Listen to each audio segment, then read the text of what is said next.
You are now listening to TheGrio's Black Podcast Network, Black Culture Amplified. I'm Touré. Star Stories is brought to you by TheGrio Black Podcast Network, home of the Blackest Questions with Dr. Chrissy Greer and Dear Culture with Panama Jackson.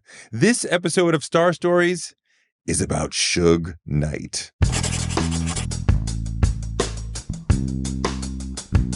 It was the scariest moment in my whole life. I didn't think I was going to die, but I was pretty sure I was about to get stomped by a very tough, hard-looking blood who is taking orders directly from Suge Knight. See, what happened was this. I was interviewing Suge in his office at Death Row Records at a time when Suge was the scariest man in hip-hop. He was a giant of a man with a football linebacker's arms and chest. He looked like he could snap a normal person in two like a twig.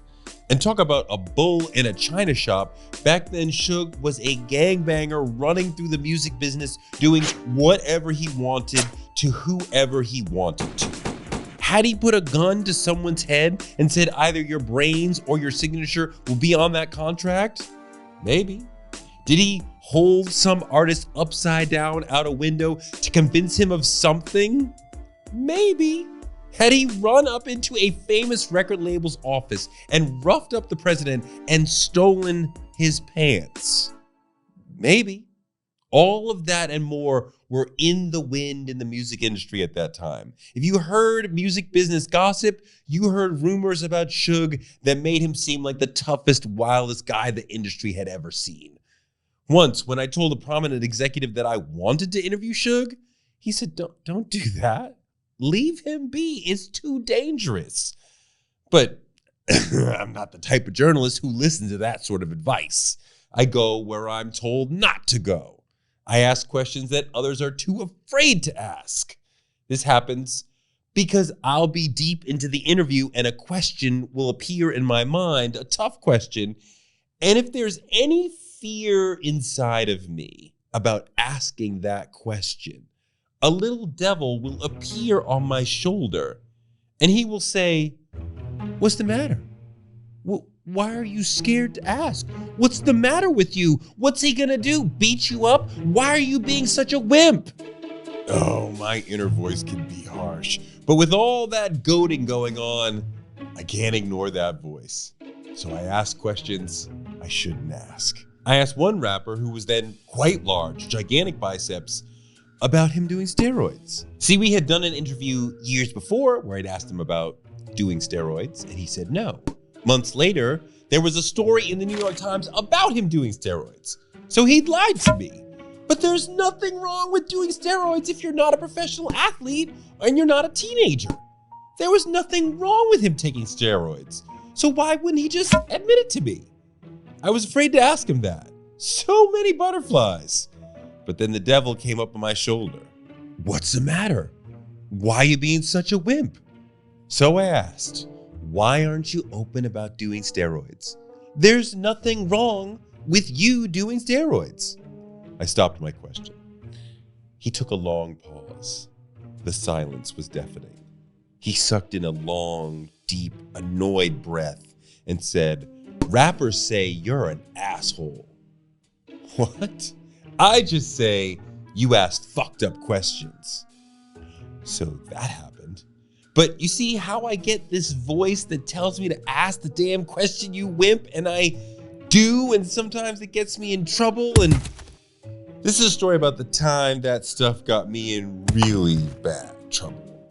This is about the time Suge Knight scared the hell out of me.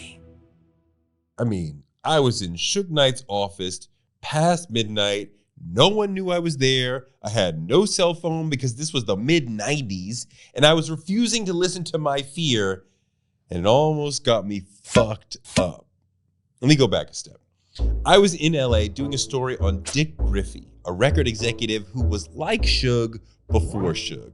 He had actually mentored Suge, and he was there at the founding of Death Row, and after it became a multi-$100 million company with Dr. Dre, Snoop Dogg, Tupac, and more, that's when Dick Griffey said, "Yo, Suge, you said that I would own a piece of this company." And so Griffey sued Suge and Death Row for his piece. Now, they were still friends, so I asked Griffey to take me over to Death Row and get him to do an interview with me. Griffey set it up and drove me over to Death Row. When we got into Suge's office, they bear hugged, and Suge showed him around his office like a son proudly showing his dad that he's a big timer now. The room had a carpet with the Death Row logo on it. There was a side room he showed us with a bed in case he said any women stopped by. He had a wall of monitors so he could see everything going on outside. He had a tank filled with piranhas. And then he had a little door in the corner. He looked at Griffey and he said, "You know what that's for." And Griffey said, "Yeah."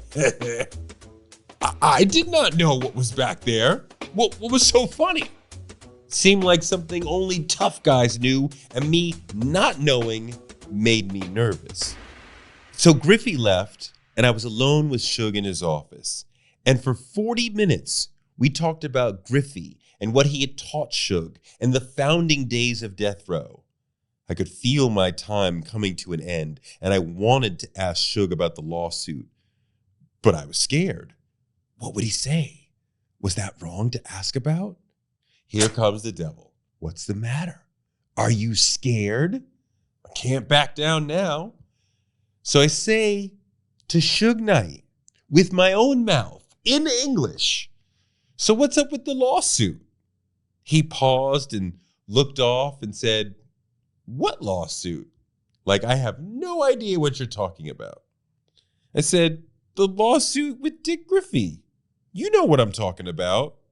Did I say that? Suge paused and glowered at me in silence. His energy had suddenly become menacing and scary. It was like the room had changed from an empty sky to a crazy thunderstorm, and I was caught all up in it. He said, "Turn off the tape recorder."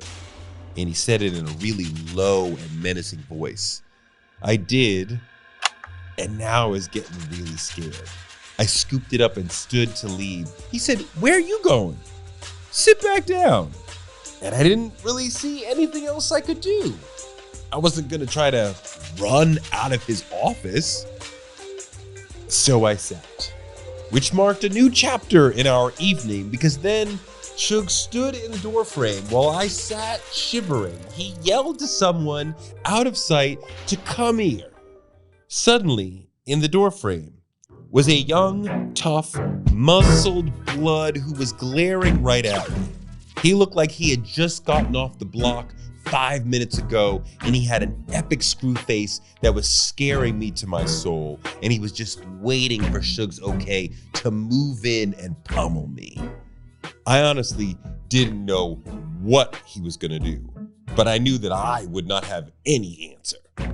Suge said to him, "This guy wanna come in here talking about a lawsuit."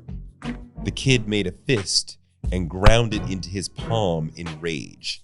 I thought, that kid is gonna eat me alive. Suge continued talking smack. The kid kept staring at me. I was paralyzed with fear.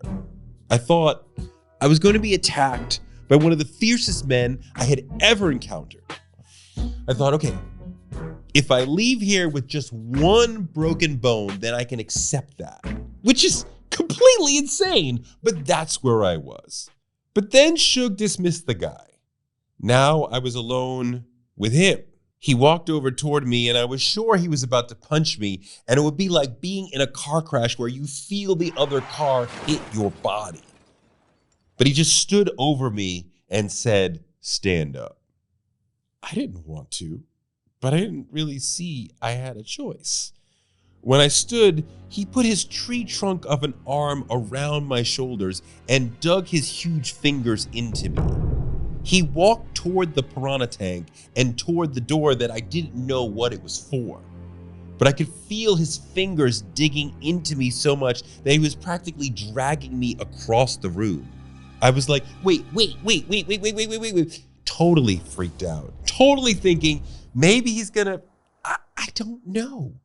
We stopped near the piranha tank and he said, You done burnt your bridge with death row. Don't you ever come in here asking about lawsuits. One day you're gonna need us and blah, blah, blah, some more scary threats. And I could barely hear him over the pounding of my heart and the noise in my mind. What's he gonna do next? Finally, he let go of me and I started walking to the door. He said, "Where are you going? Sit your ass down." And I did. At that point, I thought, okay, I didn't get beat up, and I do have an interview on this tape. So maybe I'm actually gonna work this out. Then Suge said, "Rewind your tape." Jesus help me, now I have nothing. So the tape is rewinding, and we're sitting there in silence as it whirs along, and then it stops. He says, "Press record."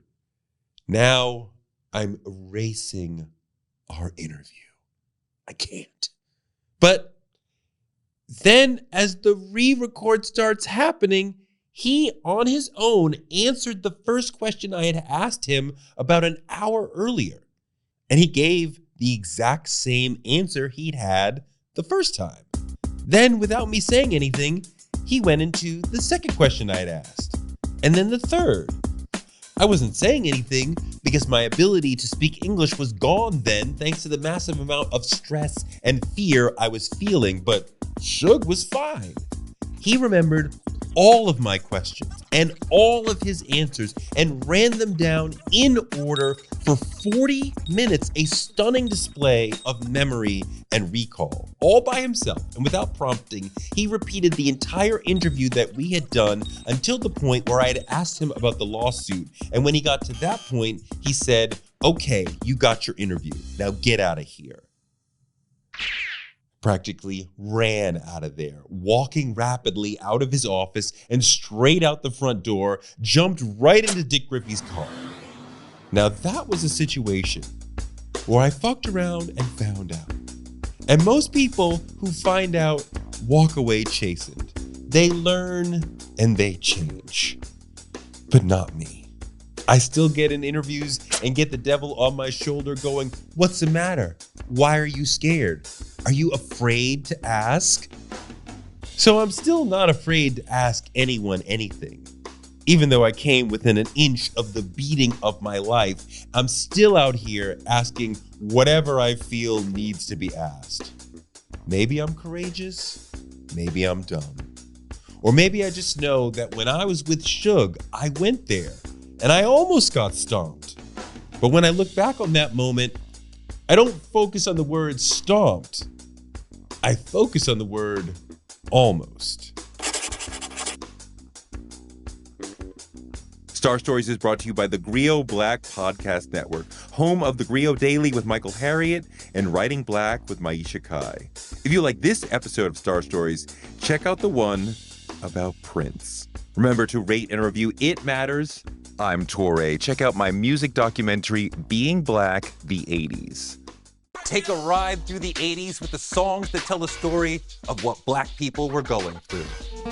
You got a fast car. Being Black, the 80s is a podcast docuseries hosted by me, Touré, looking at the songs of the 80s as we talk about mass incarceration, the fight for liberation, the crack epidemic, and more. I'm a black man, and I can never be a veteran. Being Black, the 80s is on the TheGrio Black Podcast Network or wherever you listen to podcasts.